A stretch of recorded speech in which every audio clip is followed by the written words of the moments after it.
Hello students, welcome to APN and PRR College of Science, Kovuru. So semester 2, first week on general, paper banking theory and practice. Paper banking theory and practice. So unit 3 types of bank law. ఈరోజు చెప్పుకునే topic ఏంటంటే cooperative banks. దీన్నే సహకార banking అని చెప్పచ్చు. సహకార societies అని కూడా చెప్తూ ఉంటారండి. So cooperation means voluntary of the basic of equality and for some common purpose. The basic principle of the cooperation each for all for each. In the words of H Calvert ఏం చెప్తారు అంటే, so cooperation అంటే ఏంటంటే voluntary of the basic equality and for some common purpose. ఒక ప్రత్యేక అవసరం కోసం, ప్రత్యేక ఉపయోగం కోసం, ప్రత్యేక అవసరాలు తెచ్చడం కోసం ఈక్వల్గా ఎవరికైనా ఇండివిజువల్గా ఒక కార్పొరేషన్ కింద ఏర్పడని చెప్పచ్చండి. The basic principle of cooperation యొక్క ప్రధాన సూత్రం ఏంటి అంటే each for all for each. అందరి కోసం ఒకరి కోసం అందరూ అనే సహకార సూత్రాన్ని మనం చెప్పచ్చండి. ఈ సూత్రమే పనిచేస్తుందని చెప్పచ్చండి. సో మనకి కల్వర్ట్ అండ్ మహాశయులు ఏం చెప్తున్నారు అంటే, even cooperation then he's a form of organisation wherein person voluntary associated interest. So Calvert మహాశయుల ప్రకారం ఏం చెప్తున్నానంటే, తమ ఆర్థిక ప్రయోజనాలు ప్రాతిపత్తి ఆధారంగా పెంపొందించుకోవడానికి ఐచ్ఛికంగా సంఘటితమైన వ్యక్తుల సమూహమే వ్యవస్థా స్వరూపమే సహకారం అని చెప్తున్నారండి. So cooperation then his form of organisation wherein person voluntary associated interest. అంటే ఏంటి? తమ ఆర్థిక ప్రయోజనాలు ప్రతిపత్తి ఆధారంగా పెంపొందించుకోవడానికి ఇవి person voluntary associated interest. Okay, ఐచ్ఛికంగా సంఘటిత వ్యక్తుల సమూహమే వ్యవస్థ స్వరూపమే సహకారం అని చెప్పొచ్చండి. సో ఇంకొక విధంగా కూడా మనం చెప్పవచ్చండి. అంటే సహకారం అనేది ఒక జీవన విధానం. సహకార సూత్రాల మీద బ్యాంకింగ్ వ్యాపారం చేసే సంస్థలు లేదా సహకార బ్యాంకులు అంటారండి. అయితే ఇతర బ్యాంకుల వల్ల ఈ సహకార తరహా బ్యాంకులు కూడా సహకార బ్యాంక్ వాటాలను జారీ చేసి మూలధనాలను సేకరిస్తూ ఉంటాయండి. అయితే ప్రజల వద్ద నుండి డిపాజిట్లు అంగీకరించి అవసరమైన వారికి రుణాల రూపంలో అందజేస్తారని మనం చెప్పచ్చండి. ఇంకా దీని యొక్క అర్థం ఇలా మనం చెప్పచ్చండి. ఇంకా ఒక డెఫినేషన్ మనం చూసుకుంటే, తమకు తాము సహాయం చేసుకుంటూ ఇతరులకు సహాయం చేయడమే సహకారం. అది సమిష్టి సంస్థ. ఆర్థికంగా బలం లేని వారు, తమ కాళ్ళ మీద తాము నిలబడలేని వారు ఈ ఆసక్తులను పోగొట్టుకోవడానికి, తమ ఆర్థిక స్థితులను మెరుగుపరుచుకోవడానికి లాభార్జన లక్ష్యాధారంగా సఫలీకృతం అవుతుందని మనం చెప్పచ్చు. సో ఈ విధమైన డెఫినేషన్ కూడా ఇవ్వచ్చండి. సో ఈ యొక్క ఫీచర్స్ ఆఫ్ కోఆపరేటివ్ సొసైటీస్ చూసినప్పటికీ it is the membership is voluntary. So సహకార సంస్థలు స్వచ్ఛంద సంఘాలండి. It is organised in domestic. So ఇది ప్రజాస్వామ్య పరిపాలన అని మనం చెప్పచ్చండి. సో అలాగే it functions is based on developments of members. So ఈ యొక్క సంస్థల యొక్క ముఖ్య విధి ఏంటంటే మనకి functions and based on development of its members. So వ్యక్తిగతంగా ఎవరిగారు అభివృద్ధి చెందాలి. ముఖ్య సభ్యులందరూ కూడా ఆర్థికంగా, సాంఘికంగా మరియు నైతిక విలువలను అభివృద్ధి చేయుట అని మనం చెప్పచ్చు. It is non exploitation in character. So లాభాపేక్షలేనివి మరియు సేవాభావంతో ఏర్పడిన మంచి combination benefits private ownership and public. సంస్థలు ప్రైవేట్ యాజమాన్యం మరియు ప్రజాహేతువులను కలిపి నిర్ణయాలు తీసుకోవడం జరుగుతుందని చెప్పొచ్చండి. సో ఈ సంస్థలు ఇంకా వికేంద్రీకరణ సూత్రాన్ని అమలుపరచడం జరుగుతుందని మనం చెప్పచ్చు. ఇవి క్యారెక్టరిస్టిక్స్ అని మనం చెప్పచ్చండి.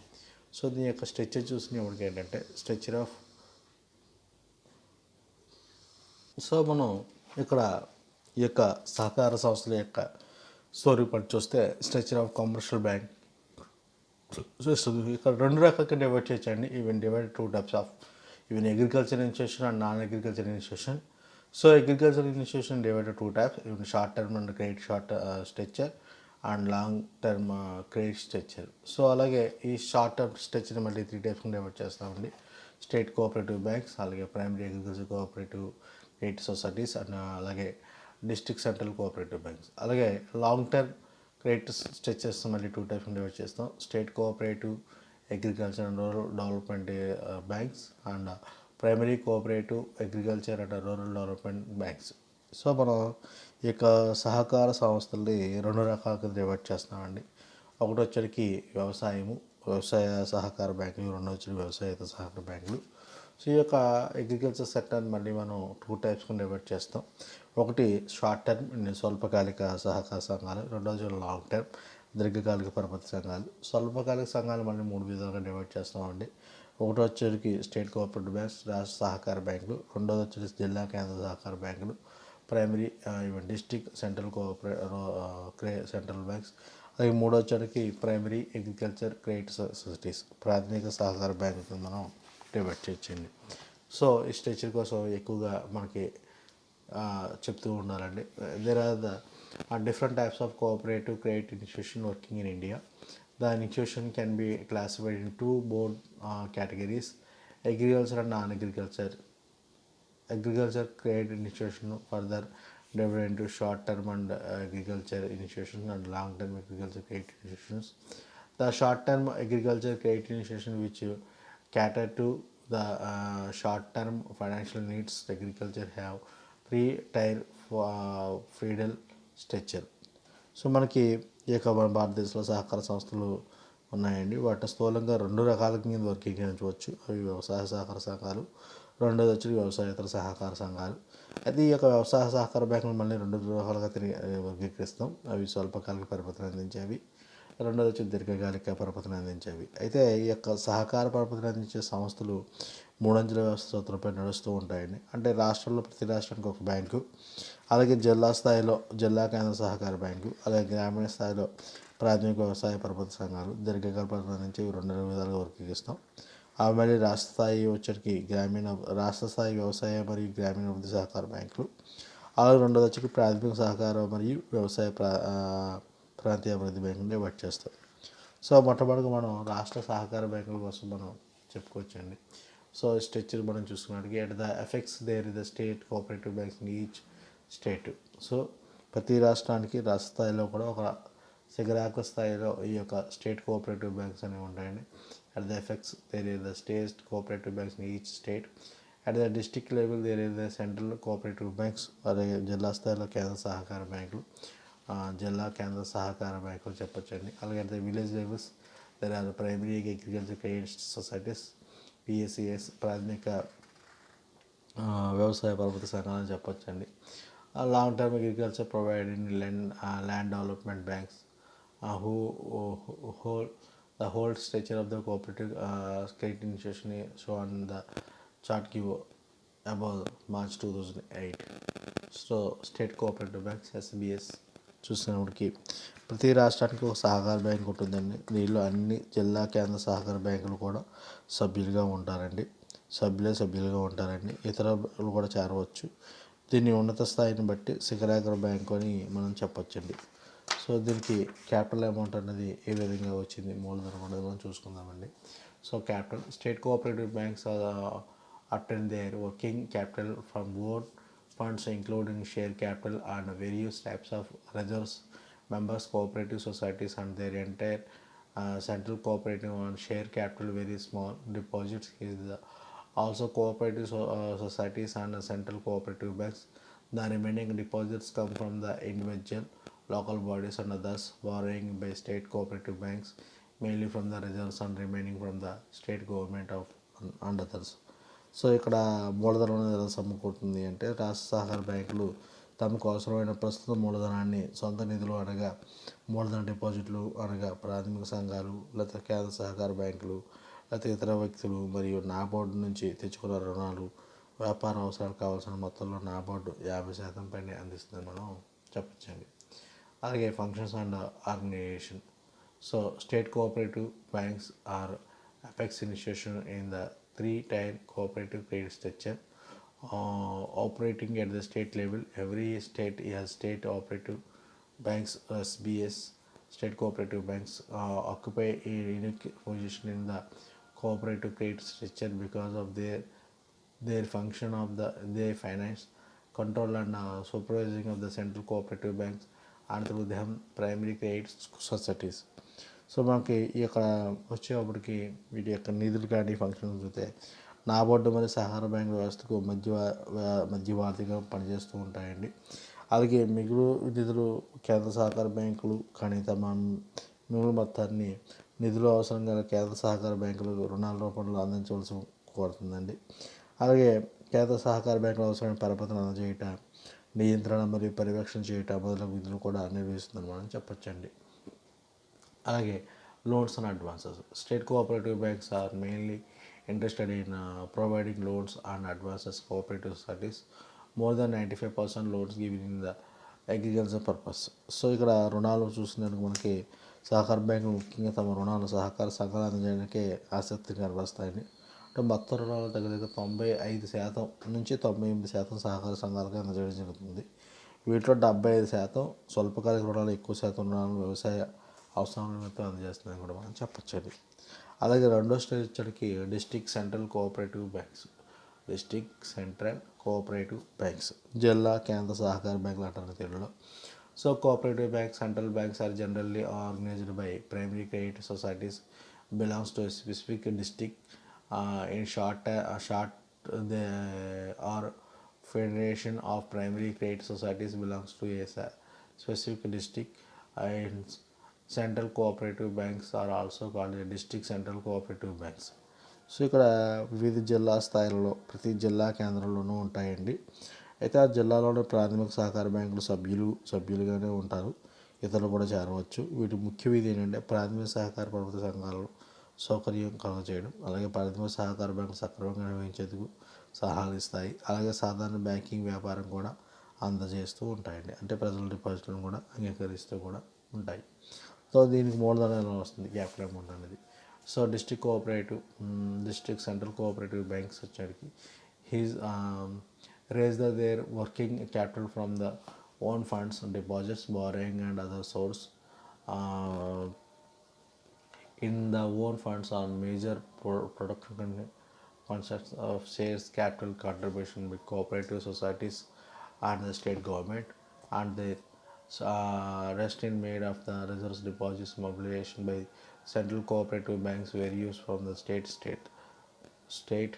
to state. సో ఇక్కడ మూలధనం అంటే కేంద్ర సహకార బ్యాంకులు తమ అవసరమైన మూలధనం, సొంత నిధులు, ప్రజల డిపాజిట్లు, రుణాలు మరియు ఇతర రుణ అడ్వాన్సుల ద్వారా సమకూర్చుకుంటూ ఉంటాయండి. ఇవి రుణాలను ఎక్కువ భారతీయ రిజర్వ్ బ్యాంక్, నాబార్డ్ మరియు భారతీయ రిజర్వ్ బ్యాంక్ నుండి పొందుతూ ఉంటారని చెప్పొచ్చండి.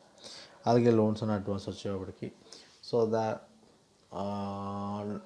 Number of central cooperative banks in 2005 or 6 was 365 and total amounts of loan advancing them on March 31st, 2005 stored to 73,091 crore. About the 98% loans are received by cooperative societies. About the 35% of loans are short term. About the 80% of given in cooperative societies are uncertain. The remaining loans given the government of other securities. So ఇక్కడ వచ్చేవాడికి దగ్గరగా ఈ యొక్క రుణాలు వచ్చేవాడికి కేంద్ర సహకార బ్యాంకులు అవసరం, జిల్లా సహకార బ్యాంకులు, రాష్ట్ర సహకార బ్యాంకులు రుణాలు పొందుతూ ఉంటాయి. ప్రస్తుతం మన దేశంలో 370 జిల్లా సహకార బ్యాంకులు పనిచేస్తున్నాయి. దాంట్లో దగ్గరగా 14,000 కోట్ల రూపాయలు అందజేస్తున్నాయి. సుమారు 75% స్వల్పకాలిక రుణాలు మాత్రమే మంజూరు చేస్తున్నాయని మనం చెప్పొచ్చండి. దాదాపు 80% హామీ లేకుండా రుణాలు అందజేస్తున్నాయని కూడా మనం చెప్పొచ్చండి. అలాగే నెక్స్ట్ వచ్చి primary agriculture credit societies, PSCSS. So ప్రాథమిక వ్యవసాయ సహకార పరపతి సంఘాలు అంటారండి. So it is the levels of the initiation which directly deals with the rural people. So వీరు గ్రామీణ ప్రాంతాల్లో ప్రజలకి వ్యవహారాలు కూడా ప్రత్యక్ష సంబంధాలు కలిగి ఉంటాయండి. Encouraging saving from the give to loan to the need borrowers and collect the repayments. So అక్కడ ఉన్న ప్రజల దగ్గర డిపాజిట్స్ వివరించడం, అలా అవసరమైతే వాళ్ళకి రీపేమెంట్ చేయడం, రుణాలు మంచి వ్యవహారాలు నిర్వహిస్తుంటారండి. It service at the last link between the unlimited borrowers, the rural peoples on one hand, higher agencies, central cooperative banks and state cooperative banks and their Reserve Bank of India are on the other hand. So ఇక్కడ ప్రాథమిక వ్యవసాయ సహకార సంఘాలు ఏంటంటే మూడంచె సహకార వ్యవస్థలో ప్రాథమిక వ్యవసాయ ప్రభుత్వ సంఘాలు ప్రారంభమైనవి చెప్పొచ్చండి. ఈ గ్రామీణ ప్రజల్లో ప్రత్యక్ష వ్యవహరించే గ్రామీణ సంస్థ. ఇది వ్యవసాయదారుల పొదుపు అలవాట్లు ప్రోత్సహిస్తూ డిపాజిట్లు సేకరిస్తూ అవసరమైన రుణాలని అమలు చేస్తూ ఉంటాయండి. సో ఇది గ్రామీణ సహకార సేకరణదారులకు పై అధికారులు కేంద్ర సహకార బ్యాంకులు రాష్ట్ర బ్యాంకు భారతీయ రిజర్వ్ బ్యాంకు మధ్య వారిదిగా వ్యవహరిస్తుందని మనం చెప్పొచ్చండి. So even a primary agriculture credit society may be started with 10 or more persons of village. So 10 మంది అంతకంటే ఎక్కువ ఉన్న ఒకే గ్రామానికి చెందిన వారు సభ్యత్వం సేకరించి సంస్థ రుణాలను ప్రభుత్వం రుణ బాధ్యతను వహిస్తారండి. So the membership fee is the nominally so that the even prosperous agriculture agrilist can become a member. The members of the society have unlimited liability, which means that each member undertakes full responsibility of the entire the loss of the society in case of failures. So సభ్యులందరూ కూడా సభ్యత్వం స్వీకరించే సంస్థ రుణాలకు రుణ బాధ్యత వహిస్తుంటారండి. ప్రాథమిక సహకార సంస్థల యొక్క సభ్యులు మాత్రమే సంస్థ ప్రభుత్వకి అర్హులు. సంస్థకు స్వల్పకాలిక రుణాలు మాత్రమే అందజేస్తూ ఉంటారండి. సో దీని మూలధన సమకూర్చిన క్యాపిటల్ అమౌంట్ అనేది అని చూసుకుంటే the working capital of PSCS primary agriculture cooperative societies comes from their own funds comparing the share capital, membership fees, reserve funds, deposits, reserves, both members non-membership borrowing and mainly from the central cooperative banks. So ఇక్కడ వచ్చేటికి మూలధనం అంటే సభ్యులు చెల్లించే మొత్తం మీద మాత్రమే కాక సభ్యులు చెల్లించే డిపాజిట్లు, ఇతరులు చెల్లించే డిపాజిట్లు, సహకార బ్యాంకుల ప్రభుత్వ వద్ద రుణాలు మొదలైన వాటి వలన మూలధనం సమకూర్చుకున్నదని చెప్పొచ్చండి. అలాగే loans and advances. Even at the end of the June 1992, there 818,000 of primary agricultural societies covering more than 96% of the rural areas. So దగ్గరగా ఈ సంస్థ 1999 నాటికి 92,000 సంఘాలు ఉంటాయి. 96% గ్రామీణ ప్రాంతాల్లో విస్తరించి ఉందని మనం చెప్పొచ్చండి. So even loss of the society 8.868 crores సభ్యత్వం కలిగి even however existing secure problems of the evidence of the loans of the societies which have increased of the 6 crores in 1950 and 44 crores in 1960 to 61 and 39,212 rupees crores in 2005. So మనకి సంస్థ సభ్యులు మాత్రమే వ్యక్తిగత స్థిరాస్తిపై తనఖా ఆధారంగా రుణాలు ఇస్తాయండి. వీరు వసూలు చేసే వడ్డీ రేట్లు కానీ వివిధ రాష్ట్రాలు వేరువేరుగా స్థాయిలో ఉంటాయని మనం చెప్పొచ్చండి. దగ్గరగా 1999 నాటికి ఏంటంటే 92,450 సంఘాలు ఉంటే దగ్గర 96% గ్రామీణ ప్రాంతాల్లో విస్తరించాయని మనం చెప్పొచ్చండి. సో 2009-2010 మార్చి నాటికి ఈ సంఘాల యొక్క 76,938 crores రుణాలు ప్రొవైడ్ చేస్తారని మనం చెప్పొచ్చండి. అలాగే స్టేట్ కోఆపరేటివ్ అంటే లాంగ్ టర్మ్ చూసుకునేప్పటికి మళ్ళీ మనం ఎలా డివైడ్ చేయొచ్చు అంటే స్టేట్ కోఆపరేటివ్ దీనికి లాంగ్ టర్మ్ క్రెడిట్ సొసైటీస్లో ఫస్ట్ వన్ ఏంటంటే రాష్ట్ర state cooperative agriculture rural development banks. So దీన్ని SCARDBS అంటారు, ల్యాండ్ డెవలప్మెంట్ బ్యాంక్స్ అని కూడా అంటుంటారండి. So the long term credit structure concerns of the state cooperative agriculture rural development banks and primary cooperative agriculture rural development banks. Some state there are no primary land development banks but the branches of the land development banks. The agriculture also need long term marketing, permanent improvement in land for the repaying old debts, for the purchasing agricultural machinery and other implementations. So ఇక్కడ భారతదేశంలో వ్యవసాయదారులు స్వల్పకాలిక రుణాలు సహకార పరపతి బ్యాంకుల నుండి పొందితే దీర్ఘకాలిక రుణాలను భూమి అభివృద్ధి బ్యాంకుల నుండి పొందుతారు. ఈ దీర్ఘకాలిక రుణాలు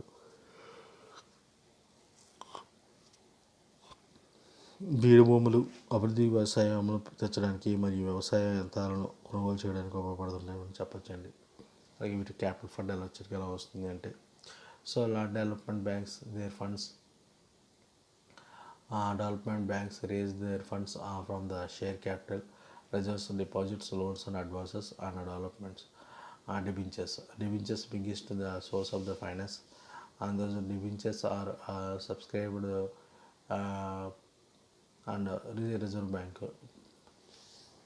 సో ఇక్కడ వ్యవసాయ గ్రామీణ అభివృద్ధి బ్యాంకు తమ మూలధనాన్ని వాటాలు జారీ చేయడం ద్వారా రిజర్వ్ నిధుల ద్వారా డిపాజిట్ల ద్వారా రుణాలు అడ్వాన్సుల ద్వారా డిపాజిట్ల ద్వారా సమకూర్చుకుంటాయండి. ఇవి 20-25 సంవత్సరాల జీవితకాల డిబెంచర్లు రాష్ట్ర ప్రభుత్వ గ్యారంటీతో జారీ చేస్తాయి. వీటి డిబెంచర్లు సహకార బ్యాంకులు, వాణిజ్య బ్యాంకులు, స్టేట్ బ్యాంక్ ఆఫ్ ఇండియా మరియు రిజర్వ్ బ్యాంకు కొనుగోలు చేస్తాయి. నాబార్డు రీఫైనాన్స్ సౌకర్యాన్ని ఇస్తూ ఉందని చెప్పచ్చు. Again, loans and advance. Those banks are grant loans against on the mortgage of the land, and the period of the loan varies 15 to 30 years. In 2005, loans issued by SCARDBS was 3,293 crores, and by PCARDBC was 2,059 crores. So ఇక్కడ రుణాలు వచ్చేసరికి ఏంటంటే ఎక్కువగానే మంజూరు చేస్తూ ఉంటాయి. దగ్గర దగ్గర 15-30 సంవత్సరాల లాంగ్ టర్మ్ రుణాలు మంజూరు చేస్తూ ఉంటాయండి. సో దాంట్లో ఈ యొక్క state cooperative agriculture resources scheme దగ్గర దగ్గర 3,293 కోట్లు, అలాగే primary cooperative agriculture rural development scheme 2,569 course loans అనేవి మంజూరు చేశారని మనం చెప్పచ్చండి. సో ఈ యొక్క కోఆపరేటివ్ స్ట్రక్చర్ కోసం అడిగినప్పుడు ఈ విధంగా 3 విధాల 3 tier state level, cooperative level అంటే అగ్రికల్చర్, నాన్ అగ్రికల్చర్, దాంట్లో short term, long term. Short టర్మ్లో వచ్చేసరికి స్టేట్ కోఆపరేటివ్ బ్యాంక్స్, లేకపోతే డిస్ట్రిక్ట్ కోఆపరేటివ్ బ్యాంక్స్, లేకపోతే ప్రైమరీ. అది వచ్చరికి లాంగ్ టర్మ్లో వచ్చరికి so state cooperative agriculture loan banks కోసం ఎక్స్ప్లెయిన్ చేస్తే సరిపోతుంది. Thank you students.